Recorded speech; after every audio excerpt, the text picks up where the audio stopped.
ഇന്ന് ചേലക്കരയിലും വയനാട്ടിലും ഉച്ചവരെ മികച്ച പോളിംഗ്. രാവിലെ മുതൽ ബൂത്തുകൾക്ക് മുന്നിൽ വലിയ ക്യൂ ആണ്. ഇരു മണ്ഡലങ്ങളിലും ഉച്ചയോടെ 50% പേർ വോട്ട് രേഖപ്പെടുത്തി. ഹാഷ്മി താജ് ഇബ്രാഹിം വയനാട്ടിൽ നിന്ന്, എസ് വിജയകുമാർ ചേലക്കരയിൽ നിന്ന് ഏറ്റവും പുതിയ വിവരങ്ങളുമായി.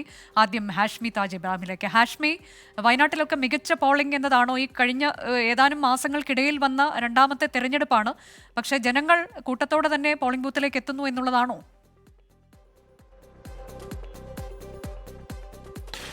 അനുജ, മികച്ച പോളിംഗ് എന്ന് പറയാൻ കഴിയുമെന്ന് തോന്നുന്നില്ല വയനാട്ടിലെ കാര്യം. മെച്ചപ്പെട്ട പോളിംഗ് എന്ന് വേണമെങ്കിൽ പറയാം. കാര്യം ഉപതെരഞ്ഞെടുപ്പാണ്. നേരത്തെ അനുജ പറഞ്ഞതുപോലെ കേവല മാസങ്ങൾക്ക് ഇപ്പുറം നടക്കുന്ന ഒരു തെരഞ്ഞെടുപ്പാണ്. ആ തെരഞ്ഞെടുപ്പിൽ നമ്മൾ രാവിലെ മുതൽ എല്ലാ പോളിംഗ് ബൂത്തുകളും ഓടിപ്പോയി നോക്കുന്നുണ്ട്. എല്ലായിടത്തും രാവിലെ കുറച്ച് തിരക്കുണ്ടായിരുന്നു. ഉച്ചയാകുമ്പോഴേക്കും ആ തിരക്ക് കുറയുന്നുണ്ട്. ഞാനിപ്പോൾ നിൽക്കുന്ന ഈ പറയുന്ന കൽപ്പറ്റ 95 ബൂത്തുകളിൽ സാധാരണഗതിയിൽ ഇവിടെ ഇങ്ങനെയാണെന്ന് പറയുന്നു. രാവിലെ മുതൽ ഉച്ച വരെ ആളുണ്ടാകും. ഉച്ചയ്ക്ക് ആൾ തീരെ കുറയും. ഉച്ച കഴിയുമ്പോഴേക്ക് പിന്നെയും വീണ്ടും ആളുകൾ നിറഞ്ഞ് വോട്ടെടുപ്പ് തീരാനുള്ള സമയമാകുമ്പോഴേക്കും വലിയ നീണ്ട നിര വീണ്ടും പ്രത്യക്ഷപ്പെടുമെന്നാണ് ഇവിടുത്തുകാർ പറഞ്ഞത്. അങ്ങനെ ഉണ്ടാവുമെന്ന് കരുതാം. എന്തായാലും ഒരു മെച്ചപ്പെട്ട പോളിംഗ് എന്നേ പറയാൻ കഴിയുകയുള്ളൂ. അനുജ, കഴിഞ്ഞ തവണത്തെ 73% മുകളിലേക്ക് പോകും എന്നിപ്പോഴും സത്യം പറഞ്ഞാൽ മുന്നണികൾക്ക് വലിയ ആത്മവിശ്വാസം പറയുന്നില്ല. 79%, 80% 2019 ഇവിടുത്തെ പോളിംഗ് ശതമാനം. 80% പോയെങ്കിൽ മാത്രമേ ഇത്തരത്തിൽ പ്രിയങ്ക ഗാന്ധിക്ക് 5 ലക്ഷം വോട്ടിന്റെ ഭൂരിപക്ഷം, അല്ലെങ്കിൽ സത്യൻ മൊകേരി നേടിയ 3 ലക്ഷം വോട്ടിന് മുകളിലേക്ക് വോട്ട് പിടിക്കുക, അല്ലെങ്കിൽ കെ സുരേന്ദ്രൻ പിടിച്ച 1 ലക്ഷത്തിൽ ചില്ലുവാനും വോട്ട്, നവ്യ ഹരിദാസ് നിലനിർത്തുക തുടങ്ങിയ മുന്നണികളുടെ സ്വപ്നങ്ങൾ യാഥാർത്ഥ്യമാകണമെങ്കിൽ പോളിംഗ് ശതമാനം 80% മുകളിലേക്ക് പോയേ മതിയാവുകയുള്ളൂ. അതിനുവേണ്ടിയുള്ള തീവ്ര ശ്രമങ്ങൾ മുന്നണികൾ സ്ഥാനാർത്ഥികൾ നടത്തുന്നുണ്ട്. എന്തായാലും ഈ വയനാട് കഴിഞ്ഞ സമാനതകളില്ലാത്ത വണ്ണമുള്ള വലിയ വാക്പോരുകളും വലിയ പ്രചാരണ കോലാഹലങ്ങളും ഒക്കെ കണ്ടതാണ്. അതിനുശേഷം സ്വാഭാവികമായും പോളിംഗ് ബൂത്തുകളിൽ വോട്ടർമാരുടെ നീണ്ട നിര ഉണ്ടാവേണ്ടതാണ്. അങ്ങനെ മുന്നണികളുടെ ആ വലിയ പ്രതീക്ഷ, അല്ലെങ്കിൽ കൊട്ടിക്കലാശത്തിന് കണ്ട നമ്മൾ ഒരു വലിയ ജനസാഗരത്തിന്റെ ആവേശം കണക്കിന് ഒരു വോട്ടർമാരുടെ നീണ്ട നിര ഉണ്ടോ എന്ന് ചോദിച്ചാൽ അത്രത്തോളം നീണ്ട നിര ഇല്ല. വയനാട്ടിൽ മെച്ചപ്പെട്ട പോളിംഗ് ആണെന്ന് ഉറപ്പായും പറയാം. ഏറ്റവും ഒടുവിൽ വന്ന ഇ പി ജയരാജന്റെ 24 വന്ന അദ്ദേഹത്തിന്റെ ആത്മകഥയിലെ സ്ഫോടനാത്മകമായ കാര്യങ്ങളടക്കം ഇവിടെ ചർച്ചയാവുന്നുണ്ട്. ഏറ്റവും ഒടുവിൽ രാഷ്ട്രീയ പാർട്ടി നേതാക്കൾ, രാഷ്ട്രീയ കേന്ദ്രങ്ങളിലൊക്കെ അത് ഏറെ വളരെ സജീവമായി ചർച്ചയാവുന്നുണ്ട്. അത് ഏതെങ്കിലും തരത്തിൽ ഇവിടുത്തെ വോട്ടെടുപ്പിനെ അനുകൂലമായോ പ്രതികൂലമായോ LDF സ്വാധീനിക്കുമോ എന്ന കാര്യം ഇപ്പോൾ പറയാൻ കഴിയില്ല. എന്തായാലും അത് ഇന്ന് രാവിലെ മുതൽ തന്നെ വയനാടിന്റെ രാഷ്ട്രീയ മണ്ഡലത്തിൽ സജീവ ചർച്ചയാവുന്നുണ്ട്. അനുജ, അതുമായി ബന്ധപ്പെട്ട ഒറ്റക്കാരോട് ഞാൻ പറഞ്ഞുകൊള്ളട്ടെ. നേരത്തെ അല്പസമയം ബി പി ജയരാജൻ സംസാരിക്കുന്നുണ്ടായിരുന്നു. 24-നെതിരെ ഒരു കേസ് കൊടുത്ത കാര്യമൊക്കെ അദ്ദേഹം പറയുന്നുണ്ടായിരുന്നു. അത് നമ്മൾ സൂര്യ ചെയ്തൊരു വാർത്തയെക്കുറിച്ചായിരുന്നു ആ കേസ്. ആ കേസിൽ മുഖ്യമന്ത്രിയുടെ ഓഫീസിലടക്കം പോലീസിലടക്കം അദ്ദേഹം അന്നേ പരാതി കൊടുത്തതാണ്. അതിലെ പരിശോധന കഴിഞ്ഞതാണ്. പരിശോധന കഴിഞ്ഞ ആ കേസിൽ അതിനുശേഷം വാർത്താ സമ്മേളനത്തിൽ ഇതിനേക്കാൾ മോശമായി നമ്മൾ പണം വാങ്ങി വാർത്ത ചെയ്തു എന്നൊക്കെയുള്ള വ്യാജങ്ങൾ ഇ പി ജയരാജൻ പറഞ്ഞതാണ്. അങ്ങനെ അതിൽ അന്വേഷണത്തിൽ അത്തരത്തിൽ ഏതെങ്കിലും പണം വാങ്ങലോ എത്തരത്തിൽ ഗൂഢാലോചന ഒന്നും കണ്ടെത്താൻ കഴിഞ്ഞിട്ടില്ല. 1 വർഷമായി അതിന് അന്വേഷണം എവിടെയും എത്തിയില്ല. മാത്രമല്ല അന്വേഷണം ഏതാണ്ട് അവസാനിച്ച മട്ടുമാണ്. അതുകൊണ്ട് ഇ പി ജയരാജൻ വീണ്ടും ആവർത്തിക്കുന്ന കഥ എന്താണെന്ന് അറിയില്ല. എന്തായാലും പോളിംഗ് ശതമാനം ഏറ്റവും ഒരു ദ ബെസ്റ്റ് എന്ന അവസ്ഥയിലേക്ക് പോയിട്ടില്ല. പക്ഷേ മോശമല്ല എന്ന അവസ്ഥയിൽ ഇപ്പോഴും എത്തിയിട്ടുള്ളൂ. ഉച്ച കഴിയുമ്പോഴേക്കും ആ അവസ്ഥയ്ക്ക് മാറ്റമുണ്ടാകും എന്ന് പ്രതീക്ഷിക്കാം. 40.64% വയനാട്ടിലെ പോളിംഗ്. ഇപ്പോൾ 48.42% എന്നത് ചേലക്കരയിൽ കണക്കായും പുറത്തു വരുമ്പോൾ എസ് വിജയകുമാർ ഏറ്റവും പുതിയ വിശദാംശങ്ങളുമായി. വിജയകുമാർ, ഇപ്പോൾ ഇ പിയുടെ ബോംബ് അത് ഏത് തരത്തിലേക്ക് CPIM കേന്ദ്രങ്ങളൊക്കെ അവിടെ ഞെട്ടിച്ചിട്ടുണ്ട് എന്ന് നമ്മൾ നേരത്തെ സംസാരിച്ചതാണ്. ഇപ്പോൾ ഈ അവിടുത്തെ പോളിംഗിലേക്ക് വന്നാൽ സ്ഥാനാർത്ഥികൾ എല്ലാവരും വോട്ട് ചെയ്തോ? മറ്റൊന്ന്, എങ്ങനെയാണ് ജനങ്ങളുടെ പ്രതികരണം തൊട്ടടുത്തടുത്ത് വരുന്ന ഈ തെരഞ്ഞെടുപ്പുകളിൽ?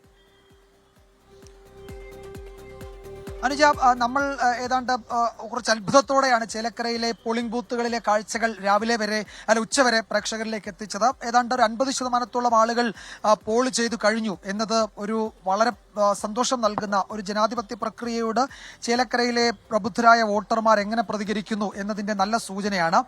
ഇപ്പോൾ അങ്ങനെ വലിയ ക്യൂ ഇല്ല എങ്കിൽ പോലും വോട്ടർമാരുടെ നിര ബൂത്തുകളിൽ ഇപ്പോഴും കാണാം. അത് പരക്കെ ഏതാണ്ട് 48-49% പഞ്ചായത്തുകളിലെ കണക്കെടുത്താൽ അത്രയും ആളുകൾ ഇതിനോടകം വോട്ട് രേഖപ്പെടുത്തിയിട്ടുണ്ട്. എന്ന് വെച്ചാൽ ശരാശരി 50% ആളുകൾ ഇതിനോടകം ചേലക്കരയിൽ വോട്ട് ചെയ്തിട്ടുണ്ട്. കഴിഞ്ഞ തെരഞ്ഞെടുപ്പിലേതിനേക്കാൾ ഏതാണ്ട് അന്ന് 1 മണി വരെയുള്ള കണക്കനുസരിച്ച് 40 ആയിരുന്നു. പക്ഷെ അതിനെ മറികടക്കുന്ന 45-ലേക്കൊക്കെ 1 മണിക്ക് തന്നെ കണക്ക് അനൌദ്യോഗികമായി വന്നിട്ടുണ്ട്. ഇപ്പോൾ ഏതാണ്ട് ആകുമ്പോഴേക്കും അത് 50% അടുത്തേക്ക് എത്തുന്നു. അപ്പോൾ എല്ലാ കേന്ദ്രങ്ങളിലും മികച്ച പോളിംഗ് ഉച്ചവരെ രേഖപ്പെടുത്തുന്നുണ്ട്. ഇതേ നില തുടർന്നാൽ കഴിഞ്ഞ നിയമസഭാ തെരഞ്ഞെടുപ്പിലെ 75 എന്നത് ഇത്തവണ മറികടക്കുമെന്ന് ഉറപ്പാണ്. സാധാരണഗതിയിൽ ഈ ചേലക്കരയുടെ ഒരു പൊതു സ്വഭാവം കാർഷിക മേഖല, കർഷക തൊഴിലാളികളൊക്കെയാണ് കൂടുതലുള്ളത്.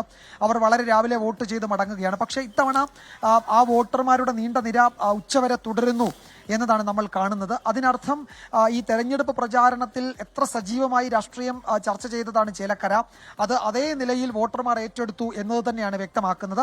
അതുകൊണ്ടാണ് ഞാൻ പറഞ്ഞത്, ഈ പറയുന്ന ഇതേ നില തുടരുകയാണെങ്കിൽ 75 എന്ന ചേലക്കരയിലെ കഴിഞ്ഞ തെരഞ്ഞെടുപ്പിലെ കണക്ക് അതിനെ മറികടന്ന് ഏതാണ്ട് 80-നടുത്തേക്കൊക്കെ പോകാൻ സാധ്യതയുണ്ട്. ഇപ്പോൾ 80-നടുത്തേക്കൊക്കെ വോട്ടിംഗ് എത്തിയാൽ എന്തായിരിക്കും സാഹചര്യം എന്നത് LDF-ഉം UDF-ഉം BJP-യും തലയിൽ കൈവച്ച് ആലോചിക്കുന്നുണ്ട്. കാരണം അത് അങ്ങനെ വോട്ട് രേഖപ്പെടുത്താൻ ആളുകൾ കൂട്ടത്തോടെ വീട്ടിൽ നിന്ന് ഒരു ഉപതെരഞ്ഞെടുപ്പ് കാലത്ത് വരാൻ എന്താണ് കാരണമെന്നത് ഒരു വലിയ ആലോചന, വലിയ ചിന്തയായി നേതാക്കളുടെ മനസ്സിലുണ്ട്.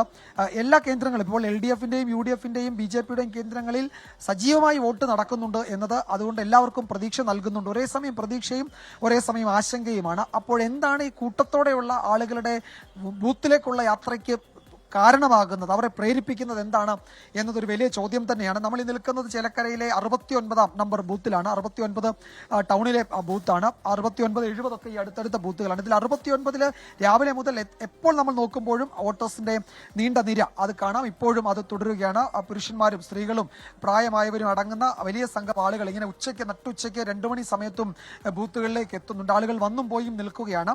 അപ്പോൾ അത് വ്യക്തമാക്കുന്നത് ഒരു നല്ല പ്രതികരണം ഇവിടെ വോട്ടേഴ്സിന്റെ ഭാഗത്തു നിന്നുണ്ട് എന്ന് തന്നെയാണ്. അതാണ് നമ്മൾ ഈ ദൃശ്യങ്ങളിൽ കാണുന്നത്. ഇതിപ്പോ ബൂത്തിന് പുറത്തെ ക്യൂ കഴിഞ്ഞ് അകത്ത് ആളുകൾക്ക് ഇരിക്കാൻ ഒരു സൗകര്യം ചെയ്തിട്ടുണ്ട്, ബെഞ്ചുകളിലിട്ടുണ്ട്. അവിടെ ആളുകൾ വിശ്രമിക്കുകയാണ്. ഇനിയിപ്പോൾ അവരുടെ ഊഴമെത്തുമ്പോൾ അവർ ആ വഴിയിലൂടെ ആ സ്കൂളിനകത്തേക്ക് പോയി വോട്ട് രേഖപ്പെടുത്തി ഇറങ്ങിപ്പോകും. അപ്പോൾ അങ്ങനെ ഈ ഏത് സമയത്തും ക്യൂ എന്ന മട്ടിൽ ആളുകൾ നിൽക്കുന്നുണ്ട് ഇവിടെ. അത് ഒരുപക്ഷെ ഈ ബൂത്തിലെ മാത്രം 69-ലെ മാത്രം കാഴ്ചയല്ല.